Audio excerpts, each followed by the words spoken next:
नमस्कार, बहुत स्वागत है आपका लोकतंत्र में। आपके साथ मैं हूं शुभम सिंह। लोकतंत्र में आज हम बात करेंगे प्रवासी मजदूरों पर सियासी महाभारत की। मजदूरों पर अब राज्य सरकारें आमने सामने आ गई हैं। जब से लॉकडाउन लागू किया गया है, मजदूरों पर मुसीबत का पहाड़ टूट पड़ा है। मजदूर जिस राज्य को खून पसीने से सींचते आए हैं, जिन राज्य को उन्होंने सींचा है, अब उस राज्य में काम करने के लिए परमिशन की जरूरत पड़ेगी। जिस राज्य में कई सालों से बेरोक-टोक काम किया, अब उसी राज्य में काम करने के लिए परमिशन लेना होगा। राज्यों के बीच में सियासी दीवार खड़ी करने की कोशिश की जा रही है। मजदूर घर जाने के लिए ट्रेन की मांग करते रहे। जब ट्रेन मिली तो केंद्र और राज्यों में सियासत देखने को मिली। जब मजदूर घर पहुंचे तो अब दोबारा जाने के लिए सियासी जाल बिछाया जा रहा है। योगी सरकार कह रही है कि अब उनके राज्यों के मजदूर जिस राज्य में जाएंगे, उसके लिए उस राज्य को यूपी सरकार से अनुमति लेनी होगी। महाराष्ट्र में सबसे ज्यादा मजदूर यूपी से हैं, इसलिए राज ठाकरे ने इस मुद्दे पर मसाला लगाते हुए इससे मराठी और गैर मराठी रंग देने की कोशिश की है। राज ठाकरे ने कहा है कि अब महाराष्ट्र बिना अनुमति किसी मजदूर को काम करने की इजाजत नहीं दी जाएगी। यानी पहले केंद्र और महाराष्ट्र के बीच में ट्रेन और प्लेन को लेकर सियासत, और अब मजदूरों को जाने और न जाने को लेकर महाराष्ट्र और यूपी में टकराव। अब सवाल यह है कि क्या मजदूर किसी पार्टी के जागीर है? क्या महाराष्ट्र में काम करने मजदूर योगी सरकार से पूछकर जाएंगे या महाराष्ट्र सरकार से अनुमति लेनी होगी? कामगारों को लेकर राज्यों के बीच दीवार आखिर कौन खड़ी कर रहा है? कौन मजदूरों को ठग रहा है? कौन मजदूरों का सगा है? कौन मजदूरों का सौतेला है? इन तमाम सवालों का जवाब ढूंढेंगे, लेकिन देखेंगे पहले एक खास रिपोर्ट।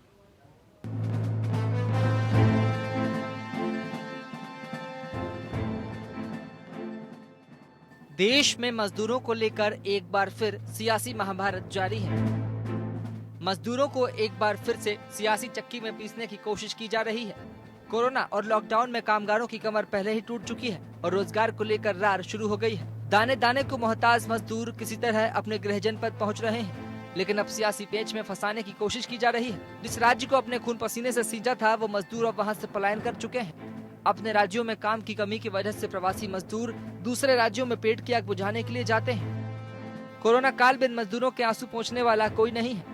मजदूर मजबूर होकर अपने घर लौटे हैं। कुछ पैदल चलकर तो कुछ ट्रेन, बसों और ट्रकों से घर पहुंचे हैं। अब इन मजदूरों को लेकर क्षेत्रवाद की राजनीति शुरू हो गई है। दूसरे राज्यों में काम करने वाले मजदूरों को अब बंधन में बांधने की कोशिश की जा रही है। मजदूरों पर यूपी सरकार और महाराष्ट्र सरकार में सियासी तलवारें खींच चुकी है। दोनों राज्यों के मुख्यमंत्री के बीच पहले ही मतभेद थे और अब योगी ने कहा कि अगर यूपी के मजदूर महाराष्ट्र जाएंगे तो परमिशन लेना होगा। योगी के बयान पर महाराष्ट्र में सियासत शुरू हो गई है। माननीय मुख्यमंत्री ने अपने संबोधन में राज्य के संबोधन में कहा था कि वो मांग कर रहे हैं कि थोड़ी अधिक ट्रेनें बढ़ाई जाएं, जिससे हमारे जो श्रमिक भाई बहन हैं और अपने घरों पे लौटना चाहते हैं, उनको सुविधा मिल सके। उस बात को लेकर जिस तरीके से रेल मंत्री ने एक पूरा सोशल मीडिया के माध्यम से, अपने वक्तव्य के माध्यम से इसको एक राजनीतिक रंग देने का काम किया है, वो बहुत ही दुर्भाग्यपूर्ण है। रेल मंत्री खुद भी जानते हैं कि जो राज्य होते हैं उनसे कहा जाता है हर जो पैसेंजर है उसकी लिस्ट दी जाए, उनके नाम के साथ, उनका पते के साथ, उनके हेल्थ सर्टिफिकेट के साथ।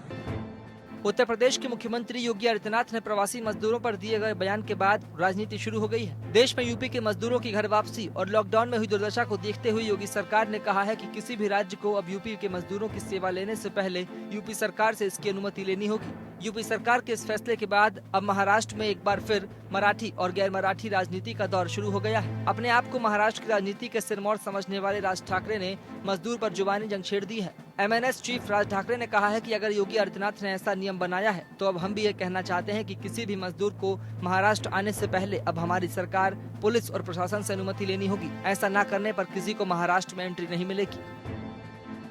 आपको बता दें कि यूपी के मुख्यमंत्री योगी आदित्यनाथ ने कहा है कि कोई भी राज्य सरकार बिना अनुमति के उत्तर प्रदेश के लोगों को श्रमिक और कामगार के रूप में लेकर नहीं जाएगी। मुख्यमंत्री ने कहा कि जिस प्रकार से लॉकडाउन के दौरान उत्तर प्रदेश के प्रवासी श्रमिकों और कामगारों की दुर्गति हुई और उनके साथ जिस प्रकार का दुर्व्यवहार हुआ, उसको देखते हुए प्रदेश सरकार उनकी सामाजिक सुरक्षा की गारंटी अपने हाथों में लेने जा रही है। योगी ने कहा कि प्रवासी कामगार उत्तर प्रदेश के अलावा देश और दुनिया में जहाँ कहीं भी जाएगा, प्रदेश सरकार उसके साथ खड़ी रहेगी।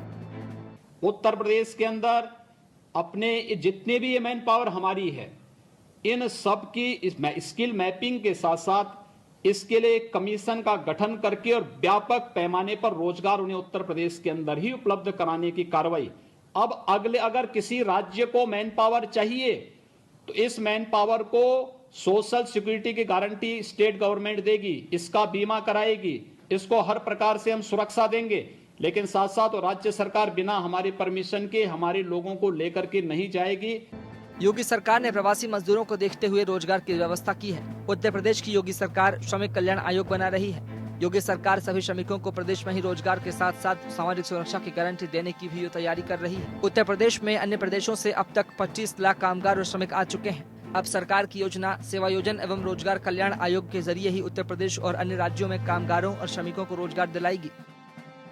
इस आयोग के माध्यम से उनका निर्देश यह है कि सेवायोजन और रोजगार के क्षेत्र में, स्किल मैपिंग के क्षेत्र में, स्किल डेवलपमेंट के क्षेत्र में ऐसे जो श्रमिक और कामगार आए हैं उनकी आवासीय सुविधा जो आदरणीय प्रधानमंत्री जी का पैकेज है उसका सहयोग कराने के लिए ऐसे जो व्यक्ति आए हैं उनकी अप्रेंटिसशिप करने के लिए, अप्रेंटिसशिप करने के समय ट्रेनिंग भी होगी, उनको कुछ मानदेय भी मिलेगा। मजदूरों के बहाने यूपी और महाराष्ट्र में भी महाभारत शुरू हो गई है।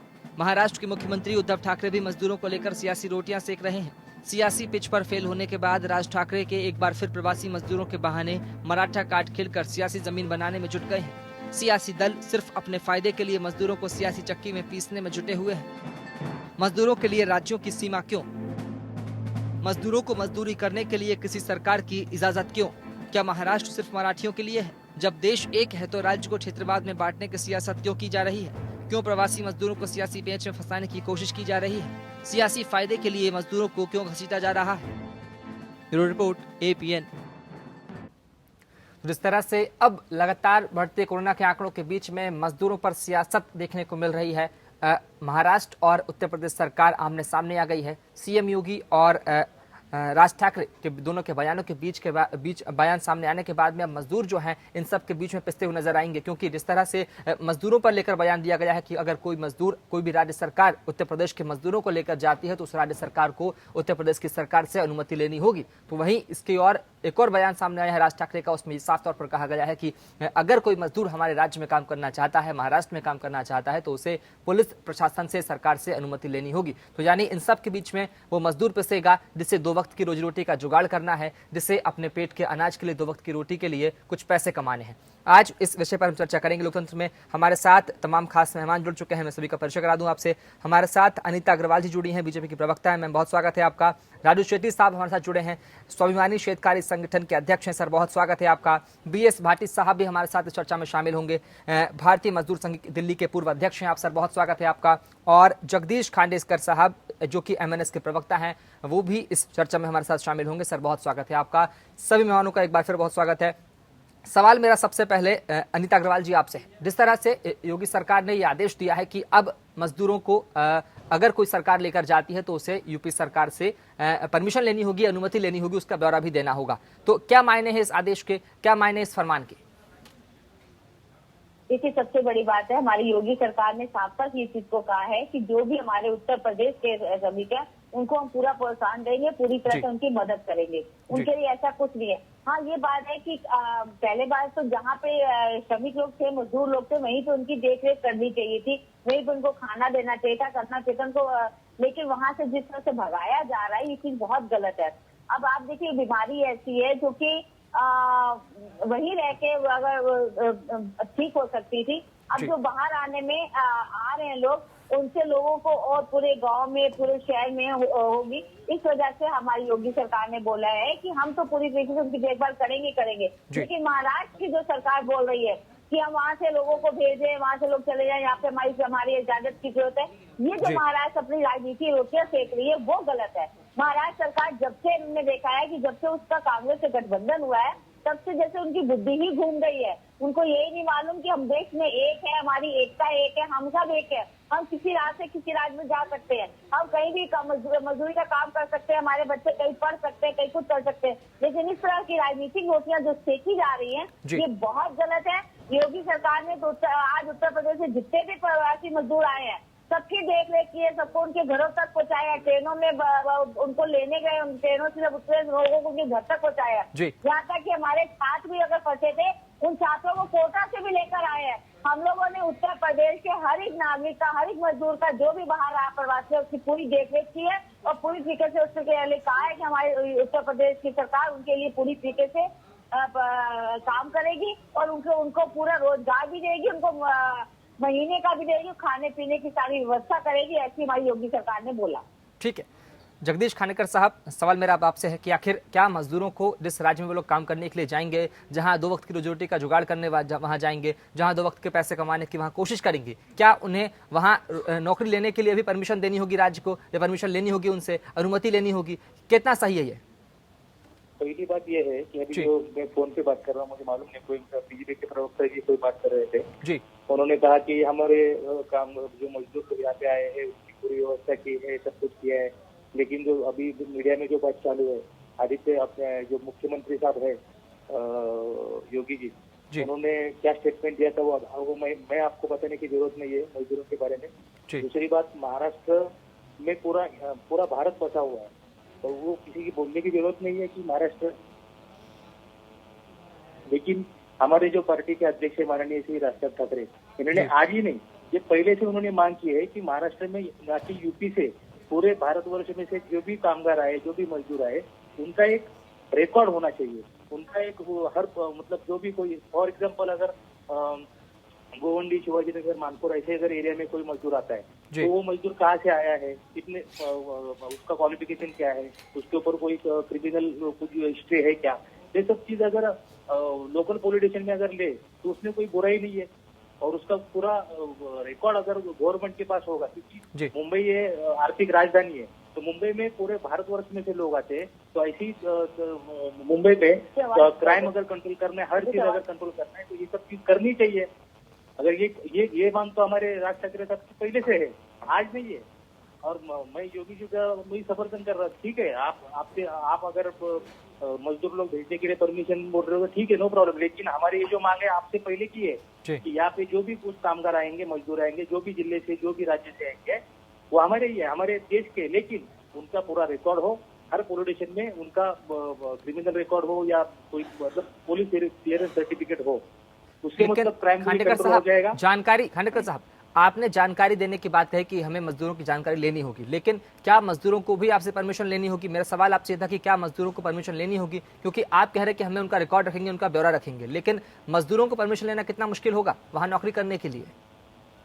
देखो, इसके वजह से तो ये सब माहौल खड़ा हुआ है ना। अगर मैं इसका ही फॉर एग्जाम्पल आपको बताता हूँ कि गवर्नमेंट ने जो कोरोना के महामारी के चलते आज हम लोग देखेंगे तो जो फ्लाइट से आने वाले लोग हैं उनका क्वारंटाइन वगैरह सब कुछ अगर टाइम पे किया होता तो इतनी बड़ी महामारी हमारे जितनी जो स्टेट थर्ड में जो पहुंची है पूरे देश में, वो पहुंचती नहीं थी।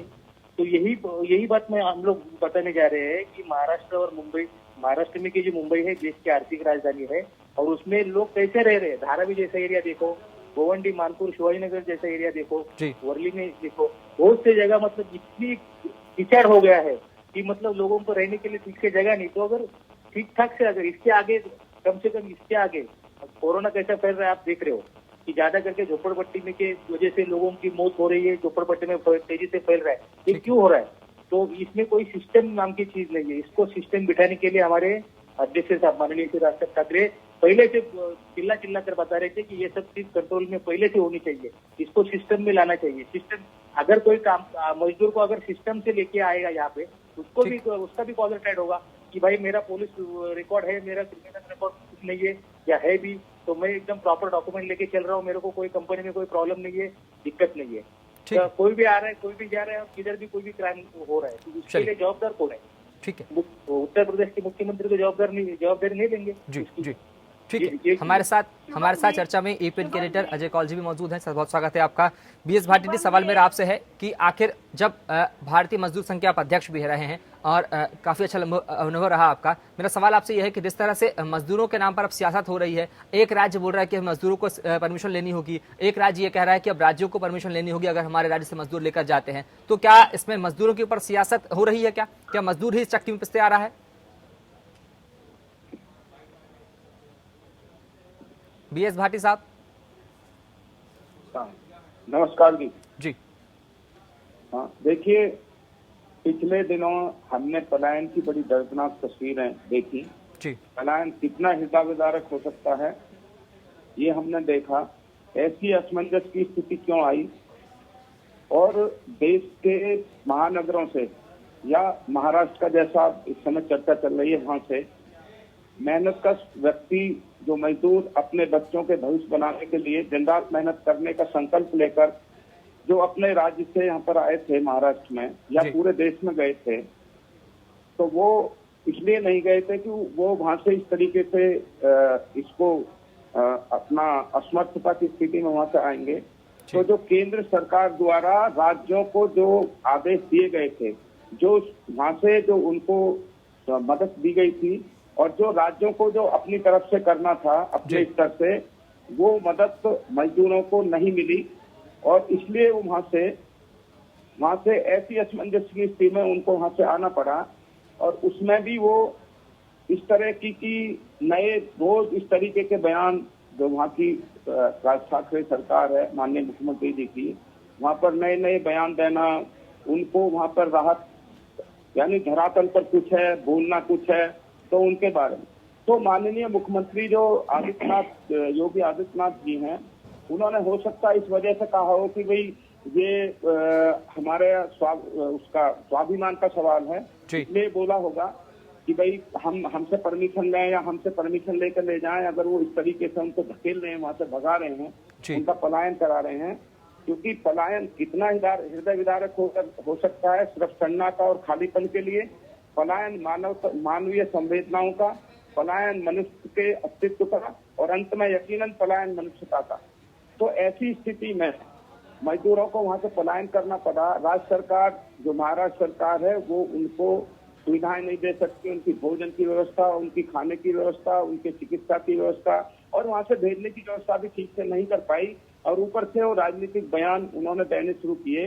तो इधर से भी इन्होंने अपने स्वाभिमान की वजह से योगी आदित्यनाथ जी ने बयान दिया। लेकिन मैं एक बात और कह देता हूँ, क्या वो महाराष्ट्र की सरकार हो या वो देश के अंदर की कोई भी सरकार हो, क्योंकि ये जो नागरिकता का अधिकार है ये केंद्र के पास है और देश के हर नागरिक को भारत के संविधान में लिखा गया कि वो कहीं भी जाकर के अपना रोजगार कर सकता है। बिल्कुल। धारा 371 जहाँ पर लागू है वहाँ पर वो अपनी वो मकान, दुकान, जमीन नहीं खरीद सकता, लेकिन नौकरी का तो पूरे देश में कहीं भी कर सकता है। तो इसलिए किसी राज्य को ये कहने का अधिकार, करने का अधिकार नहीं है। जहाँ किसी को जो देश का नागरिक है वो कहीं भी जाकर के अपना रोजगार कर सकता है।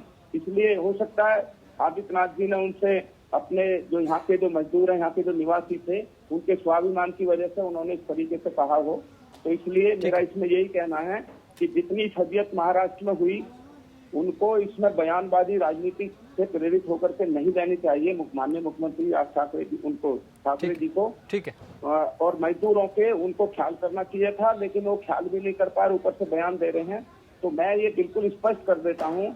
दूसरा ये कि इनका राष्ट्रीय रजिस्टर तैयार होना चाहिए आगे के लिए, जिससे कि ये किसी भी देश में जाए, किसी भी कंपनी में जाए, कहीं भी काम करें तो उनका एक रिकॉर्ड रहे और ऐसी आपदा की जो भी सुविधाएं हो वो इनको मुहैया कराई जा सके। क्योंकि आज करोड़ों मजदूरों को वो जो केंद्र की राहत 5,000 रुपए वो भी नहीं मिल पाए, क्योंकि उनका रजिस्ट्रेशन ही नहीं है। ठीक है भाटी साहब, ठीक है। सवाल अजय जी मेरा आपसे है कि जिस तरह से, ठीक है भाटी साहब, सर सवाल मेरा आपसे है कि जिस तरह से अब मजदूरों का पलायन और कोरोना का संकट, इन सब के बीच में दो सरकारों की ओर से इस तरह का बयान सामने आया है कि अब मजदूरों को परमिशन लेनी होगी, दूसरी ओर राज्यों को भी परमिशन लेनी होगी, यूपी सरकार की ओर से बयान सामने आया है। तो ऐसे में क्या मजदूरों को राजनीति का मुहावरा बनाया जा रहा है या फिर इसके पीछे वोट बैंक की राजनीति है? मैं स्पष्ट कर देता हूँ, ये तो माफी चाहूंगा भाटी जी, सवाल मेरा अजय जी से है। जी सर। वोट बैंक की राजनीति तो है ही, बट मुझे नहीं लगता, ये तो खाली आई थिंक स्लोगनबाजी है। प्रैक्टिकली ये कैसे होगा? अब ये सपोज लोगों को जाना है कहीं काम पे महाराष्ट्र में या कहीं पे, तो वो अब योगी जी का परमिशन लेंगे क्या वो, या ट्रेन चढ़ने से पहले वो योगी जी का परमिशन लेंगे? It is not practical. ये मेरे ख्याल से ये सिर्फ बयानबाजी है जी। तो अगर मेरे इनफैक्ट जो बीजेपी की यहाँ प्रवक्ता बैठी है, तो मैं क्या कॉन्सेप्ट ये है कि अब वीज़ा और पासपोर्ट चाहिए? अब ये जो मजदूर है यूपी के, अगर कहीं और स्टेट में जाएंगे तो उनको क्या वीज़ा और पासपोर्ट लेके रहना पड़ेगा कि मोदी जी सरकार क्लियरेंस दे देगी फिर वो जाएंगे महाराष्ट्र या कर्नाटका या कहीं भी? और ये कितना प्रैक्टिकल है? बड़ी बात नहीं है कि वीजा लेकर ना जाना पड़ेगा। सबसे बड़ी बात ये है कि योगी सरकार ने बोला है कि जो भी हमारे यहाँ के हैं उनकी पूरी जिम्मेदारी हमारी है। जब वो कहीं भी रहते हो, किसी भी स्टेट में हो, उनकी जिम्मेदारी सारी हमारी है। लेकिन इसलिए उन्होंने अपने सुरक्षा के लिए बोला, ना कि ये बोला है कि उनसे वीजा लेके जाइए, उनसे परमिशन लेके जाइए। अपनी जिम्मेदारी बनाई है कि जो भी हमारे नागरिक है उनकी सारी जिम्मेदारी हमारी है। नहीं, कुछ देखो, कुछ बातें तो उन्होंने ठीक कही है कि उनके जो सोशल इकोनॉमिक वहाँ पे जो राइट्स है उनका प्रोटेक्शन होना चाहिए, वो सही है। बिल्कुल। या उनको यूपी में वो काम दे देंगे, वो अच्छी बात है। बट लेकिन ये कि हमारी सरकार की परमिशन लेनी पड़ेगी, उसके बाद ही कोई स्टेट हमारे यहाँ से मजदूर लेगा, वो कितना प्रैक्टिकल है, आप बताइए। देखिए अजय जी, ये तो पता होना चाहिए ना कि हमारे कितने लोग कहाँ गए हैं, ताकि हम उनकी सुरक्षा पूरी देख सके।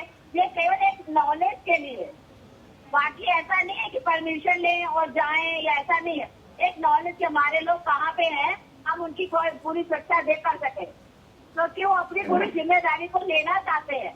ऐसा नहीं है कि वो बाहर चले गए तो बाहर के ही हो गए। आज कम से कम जो आ रहे हैं उनको पूरी जिम्मेदारी उनकी ले रहे हैं, उनके घर तक पहुँचा रहे, उनको खाना दे रहे हैं, उनको महीने का दे रहे हैं। लेकिन वैसा नहीं कि अपने यहाँ से भगा रहे हैं। जो बाहर के प्रवासी है उनका भी पूरा ध्यान रखा जा रहा है, क्योंकि हम देश को एक मानते हैं। हम अलग नहीं मानते, अलग राज्य नहीं है। जैसे महाराष्ट्र वाली बात नहीं है कि भैया जाइए उत्तर प्रदेश में जाइए, सब लोग बांद्रा में इकट्ठा कर दिया लोगों को। तो जब देश एक है तो जब देश एक है, नागरिक समान है, हर स्टेट में उनका एक ही समान का रेस्पेक्ट या राइट्स है, ड्यूटीज है, तो फिर ये परमिशन वाली बात कहाँ से आ गई कि परमिशन लेके जाएंगे लोग? परमिशन नहीं है कि उन्होंने कहा है कि हमारा कोई भी नागरिक किसी भी स्टेट में हो, उसकी कोई भी दिक्कत हो, हम अपनी जिम्मेदारी लेते हैं। वो अच्छी बात है, वो तो मैंने बोल दिया, वो अच्छी बात है, वो उन्होंने कहा। तो अब आप बताइए, हमें पता होगा ना कि वहाँ पे व्यक्ति हमारा बोलना चाहता हूँ, एक नॉलेज होती है ना। बाकी परमिशन ऐसा नहीं है। MNS के प्रवक्ता कुछ कहना चाहते हैं? मैं आपको थोड़ा सा बीच में बोलना चाहता हूँ, मुझे माफ कीजिए। मैं यही बोलना चाह रहा हूँ, मैं ये नहीं बोल रहा हूँ कि आपने कुछ गलत किया कहा है या आप गलत डिसीजन लिया है कि हमारे राज्य से परमिशन लेके मजदूर जाना चाहिए। मैं तो बोलता हूँ आने वाले फ्यूचर में जो राज्य से मजदूर किसी दूसरे राज्य में जाना चाहता है काम करने के लिए, तो उसका पूरा बायोडाटा उस सिस्टम में डाल देना चाहिए। और ऐसी अगर जो चीज अगर प्रैक्टिकली नहीं होगी तो कुछ फायदा नहीं होगा। हर स्टेट, मतलब महाराष्ट्र में आज अगर देखेंगे तो महाराष्ट्र में जितनी भी मतलब मुंबई पूरे देश की राजधानी है वो महाराष्ट्र में है। और मुंबई में आज हम रहने वाले लोगों की अगर हालत देखेंगे, वहाँ पे अगर झोपड़पट्टी देखेंगे और वहाँ की पूरे मतलब खाली मजदूरों की बात नहीं है, आम लोग जो भी कोई आते हैं यहाँ पे बिजनेस करने के लिए भी आते हैं, तो जो मतलब रहने का रहन सहन है वो उसके वजह से पूरा बिगड़ चुका है। इसके लिए कोई तो एक सिस्टम होना चाहिए। सिस्टम अगर होगी तो जो आने वाला मजदूर है, आने वाला XYZ यूपी से आएगा, बिहार से आएगा, बंगाल से आएगा, कहाँ से भी आएगा, तो उसको भी एक आइडेंटिटी होगी कि ठीक है भाई, मैं मेरा तो सर्टिफिकेट है, मेरे पास है, मैंने लोकल पुलिस स्टेशन को इन्फॉर्मेशन दिया है, तो बिंदास काम कर सकता है, किसी को डरने की जरूरत नहीं है। और कोई कंपनी में अगर जाता है तो उसका पूरा रिकॉर्ड वहाँ पे सबमिट हो सकता है। तो ऐसी तरह से अगर काम करेगा तो वहाँ की लोकल गवर्नमेंट को भी तकलीफ नहीं होगी और जहाँ से वो आया है वहाँ की गवर्नमेंट को भी तकलीफ नहीं होगी। और ये प्रैक्टिकल करना चाहिए, प्रैक्टिकल होगा तो बहुत अच्छी बात हो जाएगी।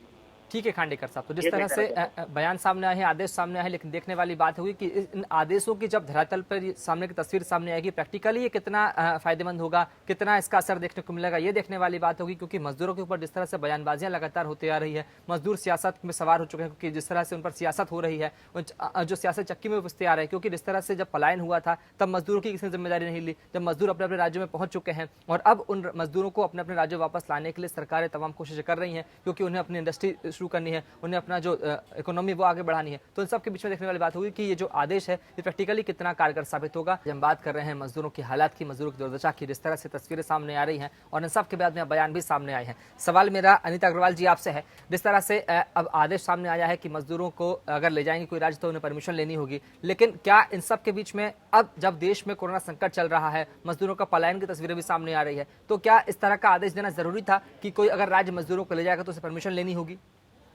नहीं शुभम जी, इसमें ये आदेश जरूरी नहीं है, ना इस आदेश को कहा गया है कि पूरी तरीके से इस आदेश को मानना। केवल ये बात कही गई है कि कोई जो भी हमारे मजदूर बाहर है उसकी कम से कम एक नॉलेज होनी चाहिए, ताकि हम उनके विषय में कोई उनको दिक्कत हो, कोई कुछ हो तो हम उसको देख सकते हैं। आज जो और राज्यों ने आज सबसे ज्यादा यूपी और बिहार के लोग ही बाहर हैं, तो जब यूपी और बिहार के लोग बाहर होते हैं और जैसे स्टेटों में उनको सौतेलापन किया गया, जिससे महाराष्ट्र में सौतेलापन किया और दिल्ली में किया, जो सौतेलापन किया गया उसके लिए एक सेफ्टी ऑफ पॉइंट के लिए कहा गया है कि कम से कम हमारी जानकारी होगी तो कम से कम उनकी देखभाल कर सकते हैं, इसलिए कहा गया। कोई आदेश नहीं है कि आपको पंजीकरण कराना जरूरी है। आप सौतेलापन की बात कर रही हैं, आप सौतेलापन की बात कर रही हैं, लेकिन अभी तक के आंकड़ों की बात करें अनिता जी, अभी तक के आंकड़ों की बात करें, रिपोर्टों की बात करूं तो सबसे पहले अधिकतम जो एक्सीडेंट हुए हैं, जो हादसे हुए हैं, वो यूपी के मजदूरों के साथ ही हुए हैं। तब कहां गई थी यूपी की सरकार जो उनकी जिम्मेदारी लेने वाली थी? देखिए, यूपी में कोई ऐसा हादसे नहीं हुए। सबसे बड़ी बात हम मानते हैं कुछ आकस्मिक हादसे हुए भी हैं, लेकिन फिर भी जो मजदूरों के साथ यूपी में रिहाई दी गई वो कहीं नहीं। यहाँ तक कि जो हमारे प्रवासी भी लोग रहे, हमने उनकी भी देखभाल की है। जो सौतेलापन और स्टेट ने किया, हमारी योगी सरकार ने पूरी तरीके से दिन रात 18 घंटे काम किया इस कोरोना में। उसके बाद इस कोरोना जैसी बीमारी से लड़ने के लिए पूरी तरीके से दिन रात एक करके वहाँ के एक कार्यकर्ता भी भाजपा के लगे रहे हैं, ताकि मजदूरों को उनको खाना पीना मिल सके, उनको रहना मिल सके, उनकी सारी देखभाल हो सके, उनको हॉस्पिटल की सारी सुविधाएं मिल सके, सब कुछ पूरी देख रहे हैं। लेकिन बाहर की स्टेट ने क्या सौतेलापन किया वो आपको ही मालूम है। कम से कम जो काम कर रहा है आज योगी जी हो चाहे मोदी जी हो, जिस हिसाब से काम कर रहे हैं, राजस्थान के मुख्यमंत्री ने भी इनकी तारीफ की थी जब हम वहाँ पे छात्रों को लेकर आए थे। ऐसा वो सबकी कांग्रेस के मुख्यमंत्री है, उन्होंने भी तारीफ की थी कि हाँ योगी सरकार काम कर रही है। चलिए ठीक है, बीएस भाटी साहब जान लेते हैं कि बीएस भाटी साहब, ठीक है, हमारी जिम्मेदारी है, हमारा नागरिक कोई बाहर है तो हमें नॉलेज में होना चाहिए। एक पंजीकरण जैसे ऐसी महामारी आ गई है, कल पता नहीं कौन सी क्या महामारी आए, इसकी सेफ्टी ऑफ पॉइंट के लिए कुछ तो रूल रेगुलेशन थोड़े से बनाने ही पड़ेंगे ना अपने लोगों के लिए। ये वो रूल रेगुलेशन बनाए जा रहे हैं कि आगे से अगर कोई भी बाहर जाता है उसकी एक नॉलेज होगी तो उसकी जिम्मेदारी हमारी है, हम उसकी देखभाल कर सकते हैं कि हमारा व्यक्ति वहाँ पे है, उसकी क्या हाल है, उसका हालचाल पता किया जाता है। जैसे परिवार का सदस्य बाहर होता है उसकी चिंता परिवार वालों को होती है, इसी तरह उत्तर प्रदेश का कोई व्यक्ति अगर बाहर है तो उसकी चिंता उत्तर प्रदेश वालों को। चलिए ठीक है, आखिर जब यूपी सरकार इतने काम कर रही है, जान लेते हैं बीएस भाटी साहब आपसे कि इस तरह से क्या सरकारों के जो कामकाज है, सरकार ने जो आपके लिए सुविधाएं दी है, जो आपको सेवाएं की है कि आपको यहाँ से वहाँ छुड़वाना, मजदूरों को उनका पलायन रोकना, उन्हें हर सुविधा देना, तो क्या ये सुविधाएं वाकई में इतना काफ़ी हैं? ये सुविधाएं जो सरकार के द्वारा दी जा रही मजदूरों को, क्या वाकई सरकार ने काम किया मजदूरों के लिए इस कोरोना संकट के बीच में? देखिए, ये जहाँ जहाँ राज्यों से पलायन करके प्रवासी मजदूर गए हैं जी, उन राज्यों से एकदम से भारी संख्या में मजदूर वहाँ पर असमंजस की स्थिति होने की वजह से वहाँ से पलायन कर गया और एकदम से ऐसी स्थिति आई उत्तर प्रदेश और बिहार के लिए ज्यादा मजदूर गया, ज्यादा उनका ही रहता था जी। दूसरी बात मैं स्पष्ट कर दूं महाराष्ट्र के बारे में, आप हिंदुस्तान के मानस की जो एक याददाश्त तो बड़ी कमजोर है। आपने पीछे देखा होगा, ये बिहार से इसलिए इनको मारो, महाराष्ट्र में बॉम्बे में, ये उत्तर प्रदेश से इसलिए इनको मारो। तो ये इस तरीके की, और जिस समय ये महामारी है उसमें भी वो वहाँ के मुख्यमंत्री जी, वहाँ के राजनीतिक लोग कुछ बयान दे रहे हैं, उनको ऐसे जैसे सौतेला व्यवहार कर रहे हैं, उन्हें धकेल रहे हैं, कोई जिम्मेवारी रेस्पॉन्सिबिलिटी नहीं निभा रहे। और वहाँ से जब वो यूपी में एकदम से सब तरफ से आए हैं या बिहार में गए हैं, तो जाने के बाद में सरकारों ने इंतजाम तो किए हैं, लेकिन और बेहतर इंतजाम होने चाहिए थे, ये भारतीय मजदूर संघ ने मांग भी की है। दूसरा, ये अभी मेरे से पहले बोल रहे थे भाई साहब, तो मैं ये बता देता हूँ, राष्ट्रीय रजिस्टर जब तक तैयार नहीं होगा श्रमिकों का, तब तक पूरे देश का श्रमिक वो किसी तरीके से भी लाभान्वित नहीं हो पाएगा।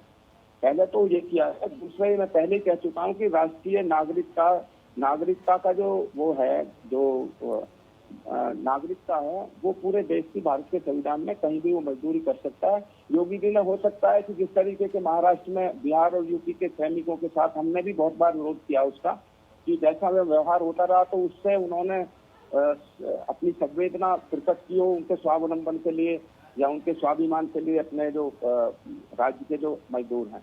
तो उत्तर प्रदेश में कोशिश की गई है। अभी आप एक्सीडेंट की बात कर रहे थे, जब हजारों लोग सड़क पर जा रहे हैं वो जी, तो ऐसा तो मुख्यमंत्री ने कहा नहीं कि भाई उसमें एक्सीडेंट कर दो, लेकिन हमने फिर भी ये कहा है सब राज्यों के मुख्यमंत्रियों को कि भाई आपको उनकी चिकित्सा की, भोजन की, उनकी यातायात की सुविधा सुव्यवस्थित करनी चाहिए थी। केंद्र सरकार के जो वो आदेश थे उनकी परिपालना ठीक से करनी चाहिए थी। तो इसलिए मेरा कहना उसमें यही है कि उन्होंने जो भी व्यवस्था की, आनंद फानंद में जो व्यवस्था होती है उसमें थोड़ा दिक्कत तो आती है, लेकिन फिर भी व्यवस्था काफी की गई, लेकिन और अच्छी व्यवस्था होनी चाहिए थी, ये हमारा कहना। दूसरा, उनका राष्ट्रीय रजिस्टर तैयार करें। दूसरा, वो देश का कहीं भी, चाहे माननीय आदित्यनाथ जी कुछ कह रहे हैं या वो महाराष्ट्र वाले कह रहे हैं, मेरा ये मानना है कि भारत का नागरिक कहीं भी जाकर के अपना रोजगार कर सकता है। उनका मानना होगा ये, जैसा कि वहाँ की घटनाएं होती रही है महाराष्ट्र की, उनको मद्देनजर उन्होंने बयान दिया होगा कि हमारा वो सेफ रहे, सुरक्षित रहे और हमारा वो आगे के लिए वो व्यवहार ना हो जैसा अब तक होता रहा है, वो प्रताड़ित ना हो मजदूर, इसलिए उन्होंने कहा होगा।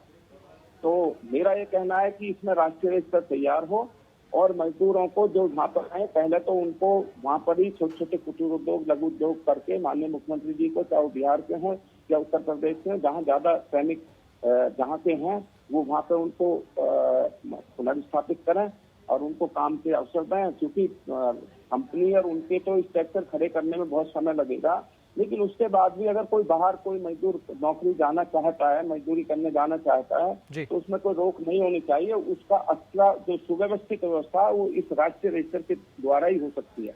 चलिए ठीक है। अनिता जी, सवाल मेरा आपसे यह है कि अगर सरकार ने भरपूर काम किया है, पूरी कोशिश की है, तो फिर कांग्रेस को अपनी 1000 बसें क्यों उतारनी पड़ी यूपी में?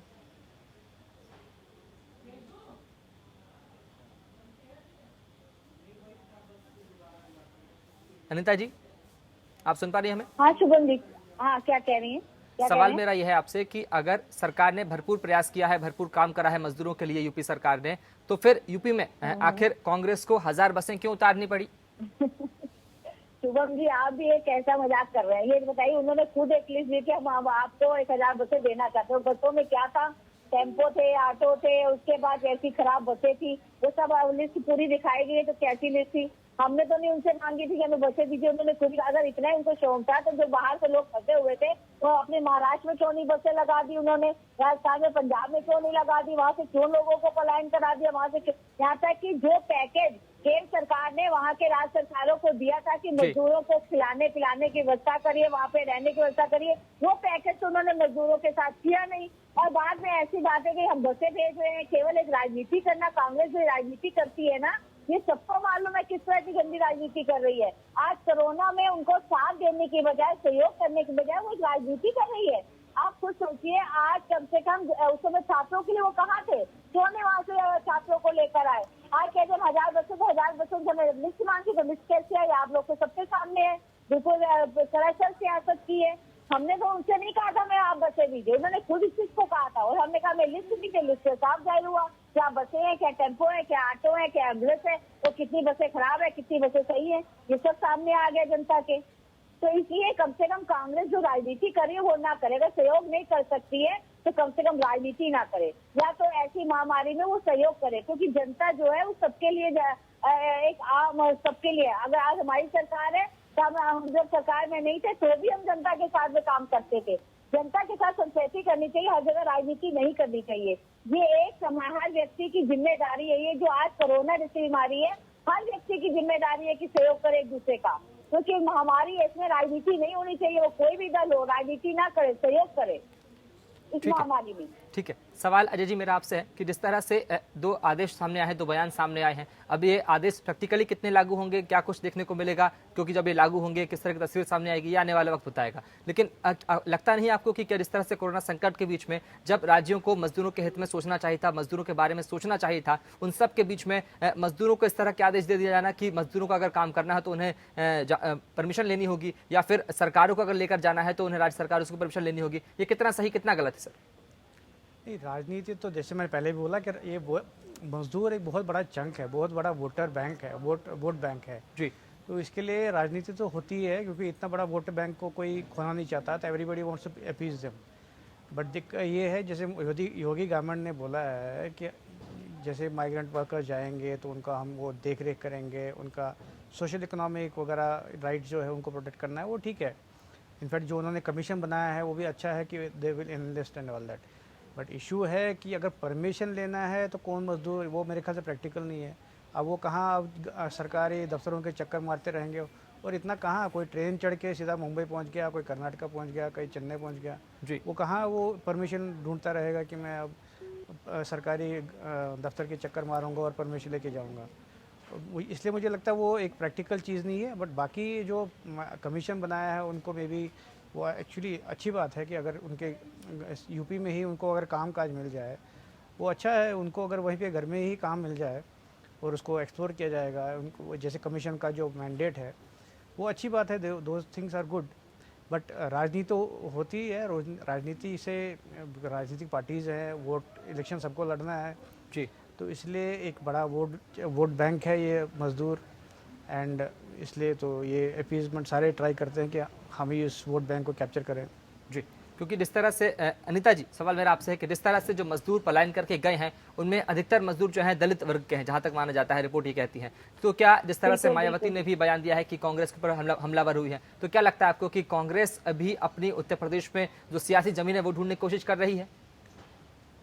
देखिए, कांग्रेस तो हर मौके पे कोशिश करती है मैं राजनीति की, लेकिन जनता उनको समझ चुकी है, क्योंकि उन्होंने इस देश में सबसे ज्यादा राज किया। उन्होंने आज जो गरीब है ये उन्हीं की देन है, क्योंकि उन्होंने ही गरीबों का हमेशा मजाक बनाया, हमेशा गरीबों को गरीब रहने की बात कही है। उन्होंने कभी गरीबों को अमीर बनाने की कोशिश नहीं की। आज जो हमारी योजनाएं वो हर गरीब तक पहुंची गई है। इनके राजीव गांधी जी ने भी ये कहा था, अगर हम यहाँ से 1 रुपया बेचते हैं तो 10 पैसे वहाँ पहुंचते हैं, 90 पैसे बीच में गैब हो जाते हैं। ये भ्रष्टाचार की लोग की सरकार रही है। आज सबसे कम जितने रुपए भेजे जाते हैं डायरेक्ट उनके लोगों के पास पहुंचते हैं, उनके खाते में पहुंचते हैं। तो ये जनता अच्छे से समझ गई है कि कौन राजनीति कर रहा है, कौन काम कर रहा है, और काम करने वाला ही व्यक्ति आगे आएगा, चाहे वो कोई भी हो। जब तक आप काम नहीं करेंगे लोगों के साथ आगे नहीं बढ़ के, और हम लोग क्या, हमारी पार्टी में कार्यकर्ता ही है, हमारी पार्टी में नेता नहीं है। इनके यहाँ केवल सब नेता है और एक परिवारवाद की पार्टी है। यहाँ पे कार्यकर्ता है और कार्यकर्ता जो है समाज से जुड़ा हुआ है, समाज के हर व्यक्ति से जुड़ा हुआ है। इसलिए जो है यहाँ पे राजनीति चाहिए जितना कर ले, जनता अच्छे समझती है कौन हमारे साथ है, कौन हमारे साथ नहीं है। ये लाख कोशिश कर लेगी, सियासी वो कर लेंगे, वो नहीं हो पाएगा। सबसे पहले जनता बहुत समझदार हो चुकी है, जनता बेवकूफ नहीं है। चलिए ठीक है, भाटी साहब, सवाल आपसे। जिस तरह से मजदूर अपने अपने राज्यों में जा चुके हैं, अपने अपने गांवों में जा चुके हैं, लेकिन अब मजदूरों को के सामने रोजगार का संकट खड़ा हो गया है, तो अब मजदूरों को रोजी रोटी दिलाने के लिए, उनको रोजगार दिलाने के लिए सरकार से क्या कुछ मांगे रखेंगे आप? सरकार जो क्षेत्र में जहां कच्चा माल मिल सकता है उनके छोटे छोटे उद्योग, कुटीर उद्योग और ये लघु उद्योग, छोटे छोटे जो घरों में काम होते हैं, पर्यावरण को ध्यान में रखते हुए। और चूंकि योगी सरकार काफी संवेदनशील है, बिहार में भी वहाँ के मुख्यमंत्री काफी संवेदनशील है, जहाँ से ज्यादा मजदूर आते हैं, और वो अगर इस तरीके से वो अपनी कोई योजना बना रहे हैं तो मैं तो ईश्वर से प्रार्थना करता हूँ कि वो योजनाएं उनकी कारगर हों। वैसे कोई भी शासन प्रशासन या किसी भी विचार की सरकार होती है, अपनी अपनी योजनाएं लाती है, कई बार वो विफल होते हैं, कई बार सफल होते हैं। मजदूर के बारे में भी मैं कह दूं थोड़ा सा कि भाई वो अगर उन्होंने भेजने का कोई सिस्टम इस तरह का बनाया तो उनको वो व्यवस्था देनी चाहिए, और शायद वो देंगे। कई बार होता है कि ना इतने सफल हो, लेकिन वो देंगे, उनका काम है वो। और दूसरी बात है कि उनको कच्चा माल जहाँ जहाँ जिस एरिया में क्षेत्र के हिसाब से जो अच्छी उपलब्धता हो सकती है उसके अनुसार उनको गाँवों में जोड़ देना चाहिए। जितने भी सामाजिक संस्थाएं हैं उनको इसमें सरकार की मदद करनी चाहिए, लोगों को जागरूक करना चाहिए, और शासन प्रशासन को भी अपने स्तर से वहाँ पर लोगों में जागरूकता पैदा करनी चाहिए, जिससे कि वो ज्यादा से ज्यादा वहाँ रुके। जो लोग जो जहाँ काम करते हैं अगर वो वहाँ जाना चाहते हैं तो उनके जाने की व्यवस्था भी करनी चाहिए, और वो जो बाकी वहाँ जाते हैं तो वो अपना रोजगार वहाँ पे देखेंगे। लेकिन अभी फैक्ट्री लगाना, मैं अभी कई बार डिबेट में देखता हूँ कि फैक्ट्री लगाओ ये लगाओ, उसमें तो वर्षों लगेंगे। तो इसलिए छोटे छोटे कुटीर उद्योग और लघु उद्योग उनके जैसे पहले थे गाँवों में बहुत सारे काम है।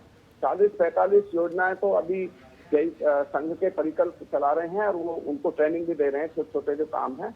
तो इस तरीके से होना चाहिए। दूसरा, अभी एक क्वेश्चन था आपका कि भाई वो कांग्रेस ने बसें उठाई, तो मैं आपको स्पष्ट कर दूं इस बात पे भी कि इस देश के अंदर सामाजिक संस्थाओं ने बहुत काम किया है, और जैसे सेवा भारती है उसने पूरे देश में काम किया है, भारतीय मजदूर संघ ने पूरे देश में करोड़ों कार्यकर्ताओं ने काम किया, उसके अलावा भी अन्य सामाजिक संस्थाओं ने बहुत काम किया है। तो एक राजनीतिक संगठन होने के नाते अगर उसने कुछ नहीं किया है, ना के बराबर काम है, तो बसें उतार दी, तो इसमें दिक्कत क्या है?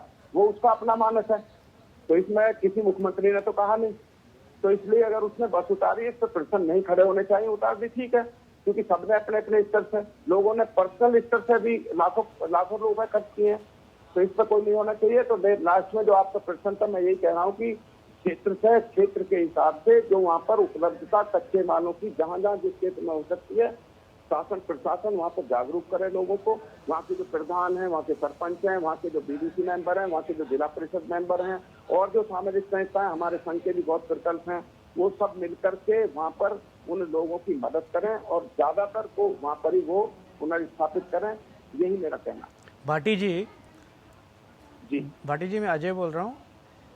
देखिए, मजदूरों पे बहुत राजनीति होती है, सारे पॉलिटिकल पार्टीज कूद जाते हैं कि हम ये करेंगे वो करेंगे, लेकिन एक्चुअल में मजदूरों को कितनी मदद मिलती है ये आप बताइए, क्योंकि आप मजदूर संघ के लीडर हैं।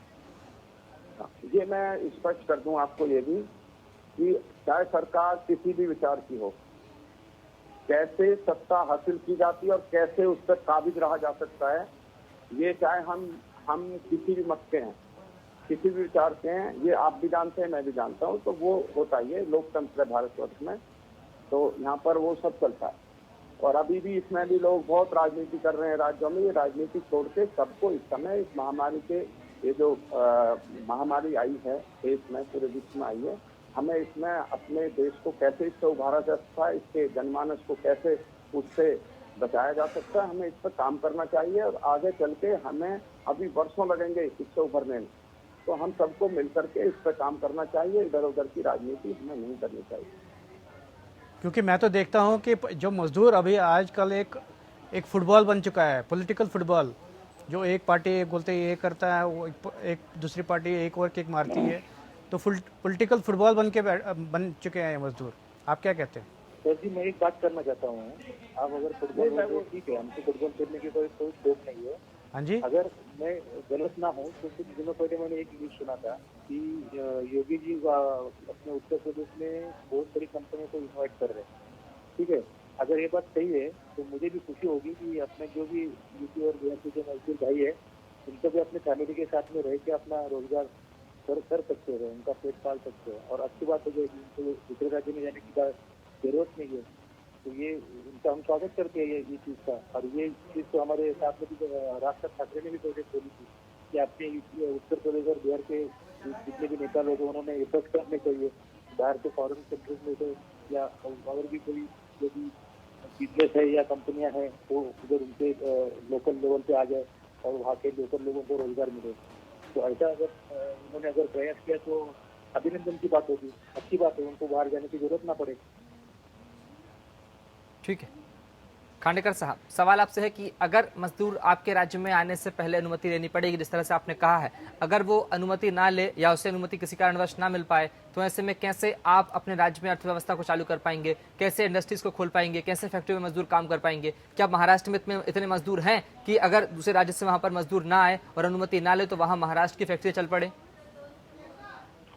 नहीं, ऐसा तो ये बात नहीं, हम लोग ये बात नहीं कह रहे हैं कि महाराष्ट्र में अगर मजदूर नहीं है तो मजदूर के लिए आयात करना पड़े या मजदूरों को इन्वाइट करना पड़े, ये बात महाराष्ट्र में भी रोजगार करने वाले मजदूरी करने वाले लोग है, नहीं ऐसा नहीं है। लेकिन हर राज्य में अगर कोई कंपनी आती है, वहाँ के जो स्थानिक लेवल के सरकारी है वो अगर प्रयास करते हैं तो अच्छी बात है, इसमें कोई प्रॉब्लम ही नहीं है। अगर उत्तर प्रदेश में और बिहार में ऐसा तो नहीं है कि उत्तर प्रदेश और बिहार ही मजदूरों को जन्म देता है, महाराष्ट्र में मजदूर नहीं है, ऐसा कौन कहा? ऐसा कौन किसने बताया आपको कि महाराष्ट्र में मजदूर नहीं है, महाराष्ट्र में कामगार लोग नहीं है? ऐसा तो नहीं है ना। और पूरे भारतवर्ष में खाली उत्तर प्रदेश और बिहार में ही मजदूर जन्म देते हैं, ऐसा तो नहीं है ना। लेकिन फिर भी अगर मजदूरों को आना है, अगर आ रहे हैं, तो अगर प्रॉपर अगर वे से अगर आते हैं तो उसमें गलत क्या है? वो क्राइम का भी कंट्रोल हो जाएगा, स्थानिक लोकल लेवल का जो पुलिस स्टेशन है, लोकल लेवल का जो गवर्नमेंट, अगर वो परमिशन लेके ना आए तो फिर क्या होगा? खांडेकर जी, अगर परमिशन लेके ना आए तो क्या होगा? उसमें बुराई क्या है?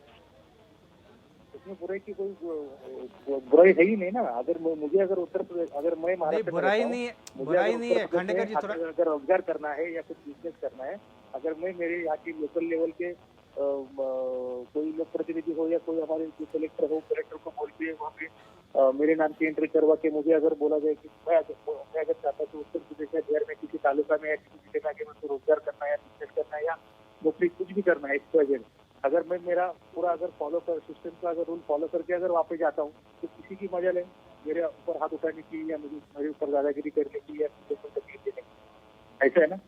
तो वो बाकी के जो प्रॉब्लम्स होते हैं, बाकी के जो भी कुछ मजदूरों का जो भी समस्या होता है वो भी हल हो जाएगा और वो जो मजदूर है बेचारा प्रॉपर काम करने वाला तो और आसानी हो जाएगी, उसकी कॉलर तो टाइट हो जाएगी ना कि मैं प्रॉपर वे से काम कर रहा हूँ, मैं किसी के दबाव में आके इधर मैं बिंदास रहूँ तो नहीं मैं अगर मेरा खांडेकर जी अगर पहले अगर मुझे जाना है आवाज तो क्लियर नहीं है। ना खांडेकर जी आपकी आवाज़ क्लियर नहीं है। हाँ। मेरा ये मानना है, मतलब ये सवाल ये है, सपोज कोई मजदूरों को आइडिया नहीं है परमिशन कहाँ लेना है या नहीं लेना है या बिना परमिशन में पहुंच गए, उनका क्या होगा फिर? नहीं मैं सुनाई नहीं दे रहे, मुझसे पूछ रहे आप। हाँ जी खांडेकर जी आपसे, आपकी आवाज़ क्लियर नहीं है, थोड़ा ऊंचा बोलिए। मैं ऑलरेडी टेरेस के ऊपर खड़ा होकर बात कर रहा हूँ नेटवर्क आने के लिए। अच्छा हेलो जी जी बोलिए बोलिए। खांडेकर जी सर का सवाल आपसे ये है कि जी देखो सर, अगर प्रॉपर वे से अगर ये इन फ्यूचर भी अगर प्रॉपर वे से गवर्नमेंट अगर हमारा महाराष्ट्र गवर्नमेंट भी अगर काम नहीं करेगा, जैसे कि हमारे अध्यक्ष साहब राज ठाकरे जी ने कहा है कि अगर परमिशन नहीं लिया तो बाकी हमारा जो कामकाज है जो हमारे साथ जो बोलेंगे उस आदेश से हमारे महाराष्ट्र सैनिक काम करेंगे। गवर्नमेंट के खिलाफ हमको आवाज उठाना पड़ेगा हमारे स्टाइल से, क्योंकि ये जो मांग है, ये जो बात है हमारे बहुत सालों पहले से ही हमारे अध्यक्ष जी ने मांग की है कि महाराष्ट्र में मुंबई में जो भी कोई मजदूर आएंगे, जो भी कोई लोग बाहर से आते हैं, उनका प्रॉपर आइडेंटिफिकेशन होना चाहिए, प्रॉपर उनका सब लेखा जोखा होना चाहिए। उसमें कोई बुराई बात नहीं है। अगर हमको भी उधर आना है महाराष्ट्र के लोगों को उत्तर प्रदेश और बिहार में, तो हमारा भी प्रॉपर आइडेंटिफिकेशन हो, इसमें गलत क्या है? कामगार लोगों के लिए या मजदूर लोगों के लिए तो महाराष्ट्र में भी एक माइग्रेंट कमीशन बनना चाहिए। महाराष्ट्र में अगर फॉर एग्जाम्पल मेरा ही दे रहा, अगर मुझे ही आना है, अगर उत्तर प्रदेश में कोई मेरे लायक अगर जॉब है या मेरे लायक अगर कुछ बिजनेस अगर मेरे को उधर आना है तो प्रॉपर वे से अगर मैं जा रहा हूँ। मैं कह रहा हूँ कि जैसे यूपी ने माइग्रेंट कमीशन बनाया तो महाराष्ट्र को भी बनाना चाहिए क्या? हाँ 101% बनाना चाहिए ना। वो मैं तो बोलता हूँ यूपी में बने या ना बने, महाराष्ट्र में तो बनना ही चाहिए। यूपी में बने या ना बने उससे वो तो बात है, लेकिन महाराष्ट्र में बनना ही चाहिए। महाराष्ट्र में और मुंबई में पूरे भारतवर्ष से लोग आते हैं, तो पूरा भारी बोझा पूरा महाराष्ट्र पे और मुंबई पे है। ठीक है, अभी जो कोरोना के बढ़ते केसेस है वो भी आप देख लो किस वजह से बढ़ रहे हैं। जो स्लम एरियाज है वो स्लम एरियाज की वजह से ज्यादा बढ़ रहे हैं। ये बात पर कंट्रोल आना ही चाहिए 101%। जो रतन टाटा जी ने भी कुछ दिन पहले ट्वीट करके कहा था कि इसके लिए मुंबई में जो भी बिल्डर्स लोग हैं, जो भी झोपड़पट्टी बना के जो लोग रह रहे हैं, उनको ज्यादा करके बनाने वाले लोग जिम्मेदार है। भाटी जी, कहीं ना कहीं हमारे भाटी जी जी अब ये जो डिमांड आ रही है कि माइग्रेंट कमीशन बनना चाहिए, हर स्टेट में माइग्रेंट कमीशन बनना चाहिए क्या? आपकी क्या राय है? किसने बोला? किसने बोला? जैसे ये MNS के प्रवक्ता भी कह रहे हैं कि माइग्रेंट कमीशन बनना चाहिए महाराष्ट्र में भी, तो हो सकता है और भी डिमांड आ जाए ऐसे, ऐसा होना चाहिए क्या? ऐसा बनना ही चाहिए। नहीं बना तो हम ऐसा तो नहीं है, पार्टी की तरफ से प्रेशर लाने वाले। ऐसा तो नहीं है। मैं आपको बार बार कह रहा हूँ, इसका सैनिकों का राष्ट्रीय रजिस्टर तैयार हो जाएगा, उससे ही काफी सुविधा हो जाएगी, मेरा ऐसा मानना है। ये ज्यादा और कुछ इनको करना नहीं पड़ेगा। अभी तो सब राजनीतिक बयान है सबके, और ये ऐसा ज्यादा कुछ करना नहीं पड़ेगा। और महाराष्ट्र को भी ये सोचना पड़ेगा कि उनको भी अपना व्यवहार बदलना पड़ेगा। चलिए कुछ भी बोलना, कुछ भी करना, मजदूरों को मारना पीटना, जो बिहार का इसलिए मारना, यूपी का इसलिए मारना, फिर तरह तरह से बयान दें, उनको भी अपना व्यवहार ठीक करना पड़ेगा। दूसरी बात है, हम भारतीय मजदूर संघ लक्ष्य लिए खड़ा है। अगर ये कोई भी सरकार, अगर कोई भी सरकार कोताही बरतेगा तो हम खड़े हैं उसके साथ, मजदूर के साथ हैं हम। अगर बाहर से कोई मजदूरी करने के लिए आए तो मजदूरी करो ना। दादागिरी करेंगे, भाईगिरी करेंगे, वहाँ पे क्राइम करेंगे, तो ऐसे मजदूर हमको नहीं चाहिए, ऐसे कामगार हमको नहीं चाहिए। यहाँ पे प्रॉपर मजदूर कामगार करके वहाँ पे महाराष्ट्र लोगों का, मराठी लोगों का सम्मान रखने वाले जो रहेंगे, उनको एंट्री मिलना चाहिए। अब तक महाराष्ट्र में ये महाराष्ट्र में अब तक ऐसी काम चला, सबने वहाँ पे चोरी की है, सबने लूटपाट की है, वहाँ पे कोई मजदूरों ने काम नहीं किया। यही तो रखना है। आपकी भाषा हमेशा, महाराष्ट्र की भाषा मजदूरों के प्रति ठीक नहीं रहती, और उनको कहते हैं और फिर कहते हैं कि आदित्यनाथ ने ये कहा या दूसरे चीफ मिनिस्टर ने ये कहा या उसने ये कहा। आप प्रताड़ित करोगे, भाषा के नाम से, क्षेत्र के नाम से, राज्य के नाम से प्रताड़ित करोगे, जो मर्जी कहोगे, जो मर्जी बयान दोगे, उनको मारोगे, पीटोगे और फिर उनको सौतेला व्यवहार करोगे, फिर आप श्रेष्ठ भी बनोगे, श्रेष्ठ भी कहलाओगे। पिछले एक साल में कैसी विडम्बना है देश की भाई? मुंबई में नहीं पिछले एक साल में बात है वो, आप चोर कहोगे, डकैत कहोगे। किया था। देखिए, चोर कहीं का भी आदमी हो सकता है, बेईमान कहीं का भी हो सकता है, ईमानदार कहीं का भी हो सकता है, काम करने वाला भी कहीं का। आप अभी देखिए, अभी आप इस तरह का आरोप लगा रहे हो तो ठीक तो कह रहे हैं आदित्यनाथ कि उसके यहाँ का जो नागरिक है, जो वहाँ पे काम करने मजदूर गया है, उसके प्रदेश का तो उसको वक्त की कमी है भाटी साहब, वक्त की कमी है भाटी साहब, माफी चाहूंगा, वक्त की कमी है भाटी साहब, खांडेकर साहब। तो जिस तरह से अब मजदूरों पर आरोप प्रत्यारोप भी लगने लगे हैं, तो ऐसे में ये लाजमी बिल्कुल भी नहीं है, क्योंकि जिस तरह से आज मजदूर पलायन कर रहे हैं, मुसीबत का मारा है, तो ऐसे में राज्य सरकारों को और सभी राजनीतिक दलों को आवश्यकता है कि मजदूरों के हित में के साथ काम करें और मजदूरों के हित के लिए काम करें, उनकी सुविधाओं के लिए काम करें, उनके पलायन को लेकर जिस तरह से फैसले लेते हैं वो फैसले लें। तो ऐसे में मेरा आप सभी से निवेदन है कि मजदूरों पर आरोप प्रत्यारोप न करें। फिलहाल बहुत शुक्रिया सभी मेहमानों का जुड़ने के लिए। और ऐसे में जिस तरह से लगातार आंकड़ों में इजाफा होते जा रहा है, इन सब के बीच में आवश्यकता है कि सावधानी बरतें, एहतियात बरतें और अपनों का ख्याल रखें। इसी के साथ फिलहाल इतना ही। एपी न्यूज पर खबरों का सिलसिला लगातार जारी है।